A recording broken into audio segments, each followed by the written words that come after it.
All right, here we are, political parties. Sorry there's so many videos this week, just the nature of the beast. So when we're talking about political parties, we are not talking about what do Republicans think and what do Democrats think, and what do independents think. We're talking about the structure of the political parties. We want to look at just both the Democrats and the Republicans, their national party level.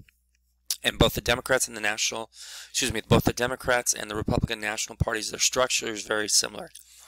They each have three components: a national convention, a national committee, and a national chair. So we'll take a look at each one of those. And we start out with national conventions. So ultimate authority rests within the national conventions in the Democratic and Republican parties. Ironically, even though this is where the ultimate authority rests, they meet only once every 4 years. This is the time of their nominating convention where they join together to nominate a presidential candidate and make a party platform. That's really the function of these national committees. So you can see here the political parties in the United States are very unstructured. They're loose. They're not highly organized. That is why individuals, a number of reasons why political parties are weak. That is one of the reasons why political parties are weak, because there's very little structure to them. The national conventions also select delegates for the nominating their presidential candidate and the rules under which those delegates are selected. Why that matters, that's going to be our next slide, and I'm going to jump to that now. All right. So one of the problems for the Democrats is they've sought to include more of, in the past, these disaffected, disadvantaged groups. So you can see here where the Democrats are concerned. In these national delegates, 52% of them are composed of women, whereas only 37% of Republicans. Blacks, 21%, Republicans, 3%. And what you get going on here, you see the same here with Catholics and Jews and Protestants. A lot of inclusion by the Democrats to the less predominant groups, Catholics and the Jews, whereas you see the difference here with the Republicans. They're focused more on, quote, mainstream. So what this does, it creates warring factions within the Democratic National Convention. Each one of these groups is seeking some advantage even within their party. Some political commentators and scientists believe this is one of the reasons why why the Republicans have done better at the national level, at least where the presidency is concerned, than the Republicans over the last 50, 60 years. All right, so there's that. That matters, and the way this is structured, and the fact that it's not highly structured, and these inclusions by the Democrats matter as to what happens later on. All right, beneath the National Convention, you have the National Committee. The National Committee manages the affairs between conventions. They're made up of delegates from each state, and they select the time and place of the National Convention. Again, I hope you notice here, there is not much that the National Committee does. They meet every once in a while, but they don't do a whole lot. They don't do a whole lot. That's because there's not really a structured national party. So what really happens is the national chair, he or she manages the day-to-day operations of the party for whichever political party he or she works for. What do? They attempt to raise money. So when there are elections, there's money that the National Committee can give to candidates that they find acceptable. National Chair also attempts to find competent and electable candidates, hopefully candidates without scandals in their past.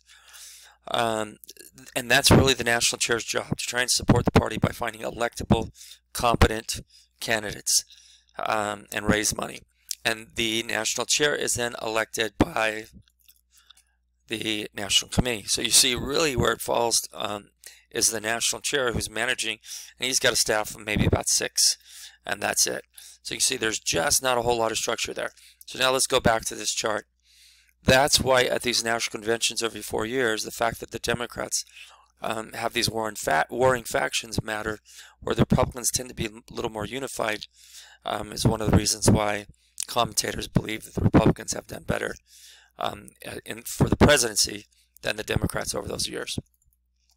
Now, so as we said in this first slide up here, here's the National Convention, and then one of the things the National Convention does, it selects delegates for nominating their presidential candidate. Well, then there's another component to this mix. Some of these delegates are known as superdelegates. A superdelegate is an elected official, a currently elected official who will be a delegate for the National Convention, and they are not required to pledge their vote in advance.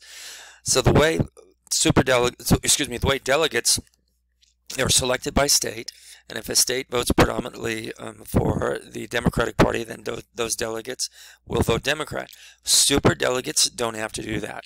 They can vote for whichever candidate of the Democrats or whichever candidate of the Republicans they want, depending on which political party they are. So you can see here there's a lot of there's not much structure, and even within the structure there's some confusion. All right. Now, let's get something that's a little more understandable. I'm not going to test you a whole lot on that, but hopefully that helps with the way the parties are organized in the United States. Political parties in the United States has a two-party system. You probably thought the two-party system was pretty dominant throughout the world. The reality is it's rare in the world today. There's only about 14 countries that have a two-party system. So if we didn't have a two-party system, what kind of party could we have? And why in fact do we have a two-party system? So let's go with why we have a two-party system first. The reason the United States has a two-party system is really election law. The United States election law requires single-member districts. What is a single-member district? It is that in one given election district, only one official may be elected per district. And this is the predominant reason why we have a two-party system, more so than any other reason in the United States.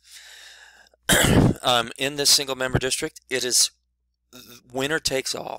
So there's only one seat per district, and whoever gets the most, it doesn't even have to be a majority. Whoever gets the most, possible to win with a plurality. That's what this means. Plurality is simply the most, even if it's less than a majority.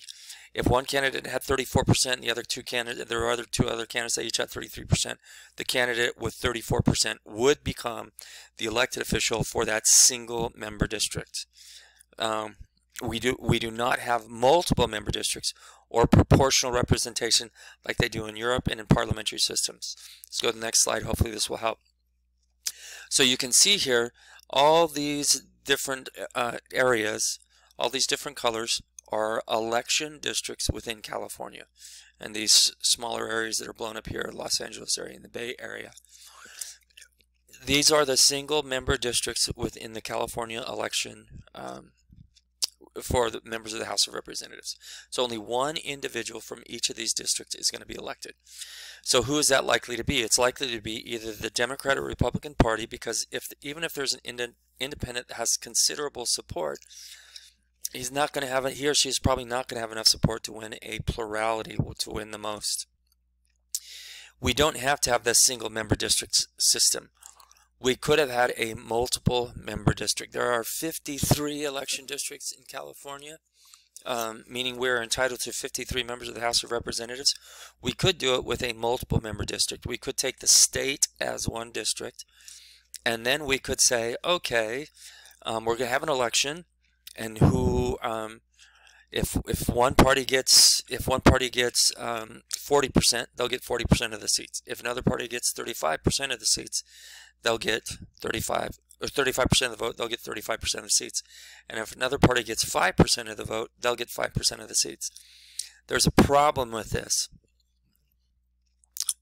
The problem with this is this actually encourages minor parties to run, because they have an incentive to organize, since it's possible to gain seats with this low threshold of achieving a seat.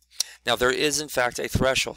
in most proportional representation systems or multiple member districts, you have to have at least 5% of the seats. So in our previous example, let's just say that California was a country by itself and it had this proportional representation system. If one party got, if Communist Party got, or let's just say Democratic Party got 40% of the vote, Republican Party got 30% of the vote, another party got 10% of the vote, another party got 5% of the vote, and the Communist Party got 5% of the vote, the Communist Party would have 5% of the seats in the California legislature. That's a big deal.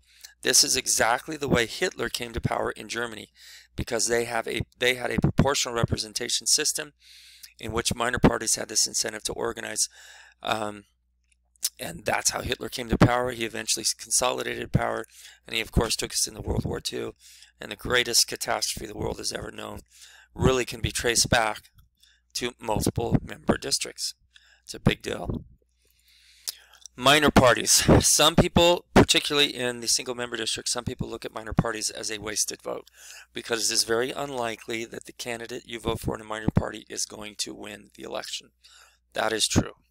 However, you can look at them as other ways. You can look at minor parties as a protest vote. When you vote for a candidate from the minor party as opposed to one of these other parties, you are casting a protest vote that you don't want either one. Minor parties also act as innovators. Sometimes the major political parties just are afraid to touch an issue. Minor party comes along and says, no, we're going to deal with this, and makes progress. For instance, the Republican Party in the United States started out as a minor party. It has been the only party in the history of the United States to make the jump from minor party to one of the dominant party status. The issue that it organized over was slavery, and so minor parties act as organizers. There is the NOW political party, which is the National Organization of Women, and it raises issues. It raises issues, women's rights and things like that. Okay. We're going to stop on this one. We've just got a few more slides left, but I don't have time to fit it in this one, so we'll pick up there with the next video.